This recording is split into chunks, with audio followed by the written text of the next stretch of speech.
안녕하세요.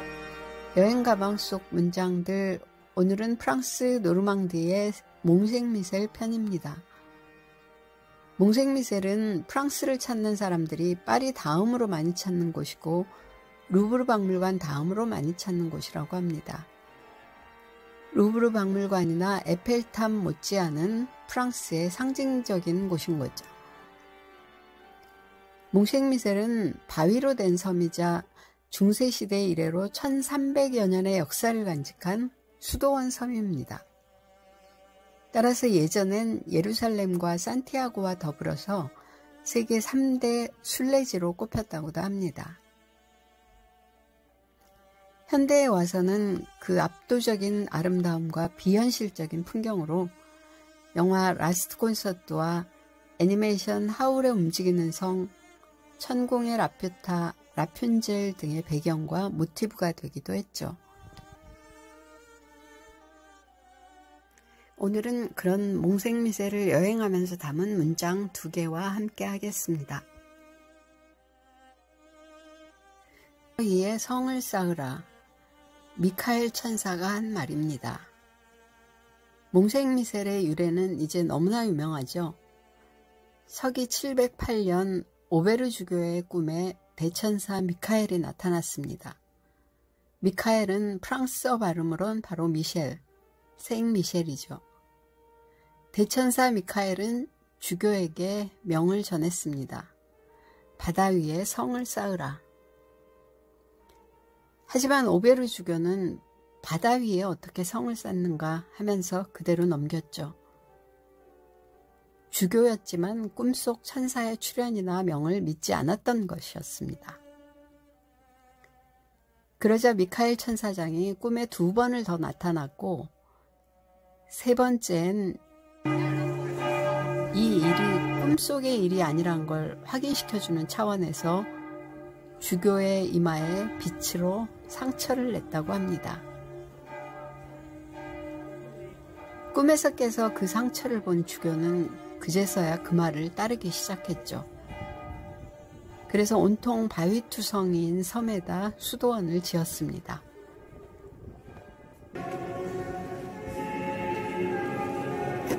그리고 섬의 이름을 미카엘 천사장의 이름을 따서 미카엘의 섬, 미카엘의 언덕을 뜻하는 몽생미셀로 지었죠.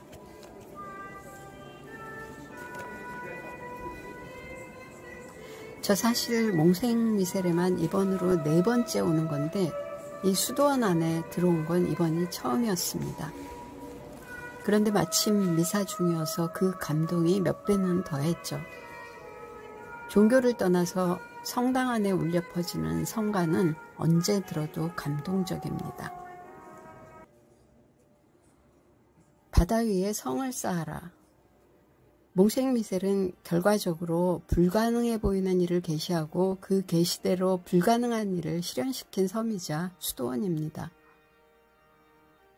종교를 떠나서 뭔가 불가능해 보이는 일에 도전하려는 결심이 섰을 때, 주위에서 모두가 불가능하다고 하는데 꼭 하고 싶은 일이 있을 때 이곳을 찾아서 바다 위에 쌓은 성을 보면 큰 힘을 얻을 수 있지 않을까 생각해 봅니다.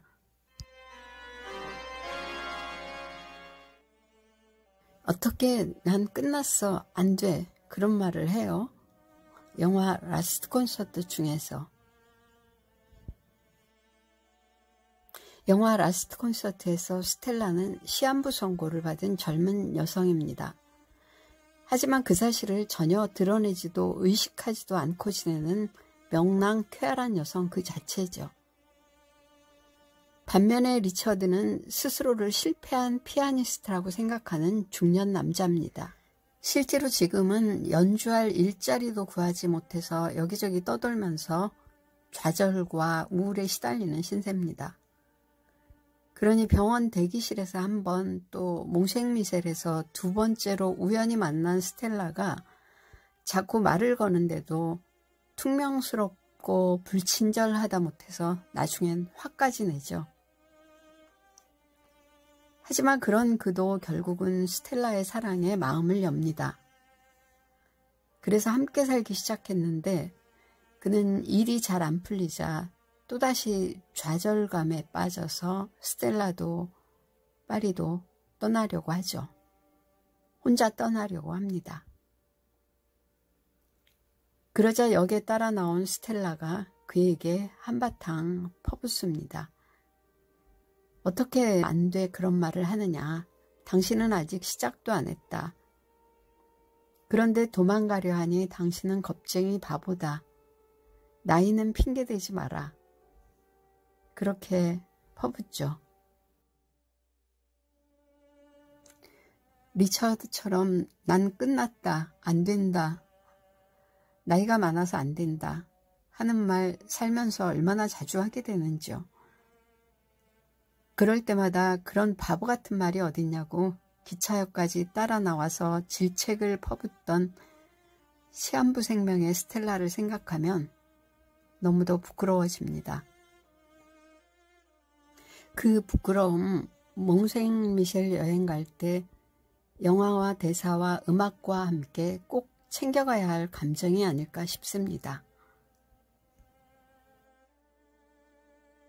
이제부터는 몽생미셸 4번 가는 동안 느꼈던 소소한 여행 팁들입니다. 파리에서 몽생미셸까지는 왕복이 1000km 조금 못 되는 800km입니다. 자동차나 버스로는 4-5시간쯤 걸리죠.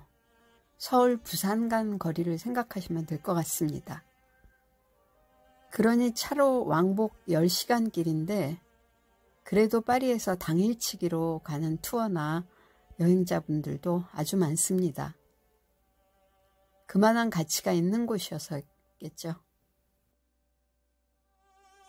파리에서 몽생미셸까지는 대중교통으로도 다녀올 수 있습니다. 우선 파리의 몽파르나스 역에서 떼제베를 타고 브루타뉴의 수도인 렌까지 갑니다. 2시간쯤 걸리는데요. 렌 기차역에 내리면 바로 옆이 버스 터미널입니다. 거기서 버스를 타고 1시간 정도를 가면 몽생미셸입니다. 기찻길도 버스길도 바깥 풍경이 아름다워서 전혀 지루하지 않은 길입니다. 몽생미셸에서 내리는 정류장은 셔틀버스 타는 곳보다 약간 위쪽으로 꺾여진 데 있습니다.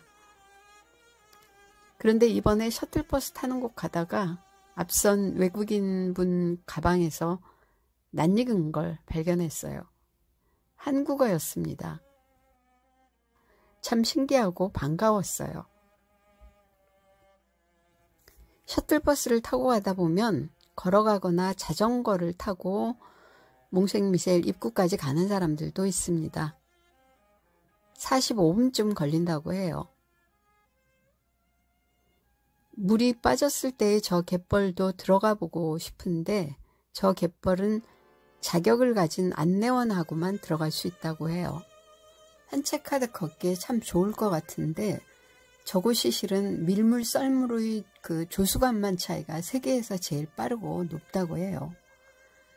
빠르게 들어차는 밀물 때문에 자칫하면 사고의 위험이 굉장히 높은 곳인 거죠.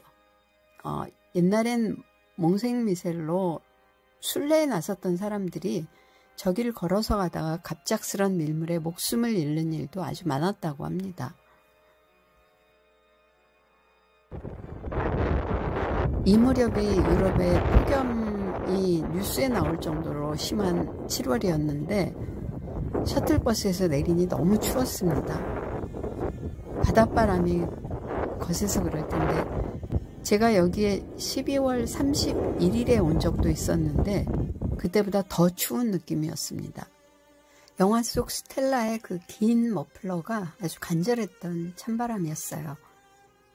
몽생미셸 가실 땐 계절에 상관없이 겉옷이나 머플러, 스카프 꼭 챙겨가시면 좋을 것 같습니다. 셔틀버스는 호텔과 관광 안내소가 있는 곳에서도 한번 서는데 거기 마당들엔 알록달록한 소의 조형물들이 아주 많습니다. 아이들이 좋아할 조형물이죠.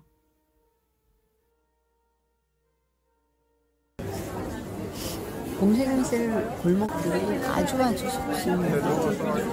이 좁은 골목에 사람이 워낙 많아서 코로나 이전엔 그냥 서 있어도 밀려가는 느낌이었죠.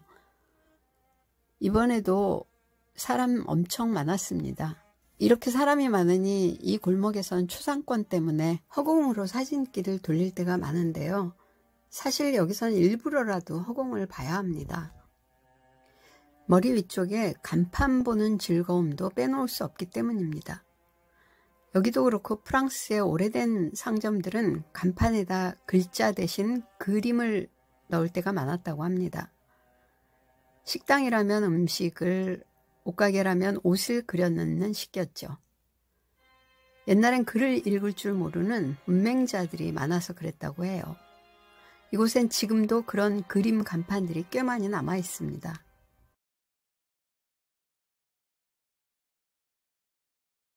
의 경우 하나마나 얘기했지만 성 안에 레스토랑들도 바깥 마을 레스토랑들도 맛은 실망인 곳도 있고 또 예상보다 훨씬 맛있었던 곳들도 있었습니다.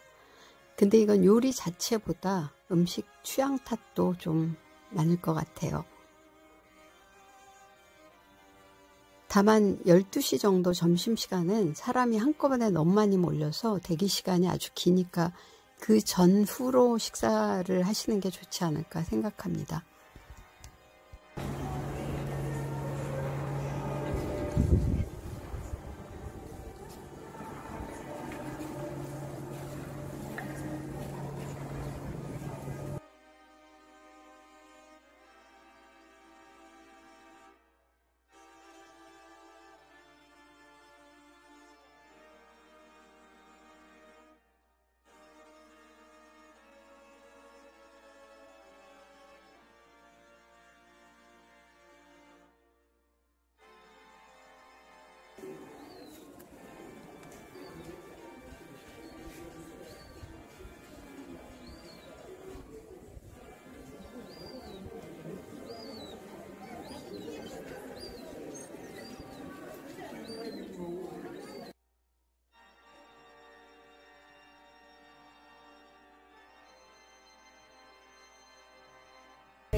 Ah bah oui, bien sûr. Okay.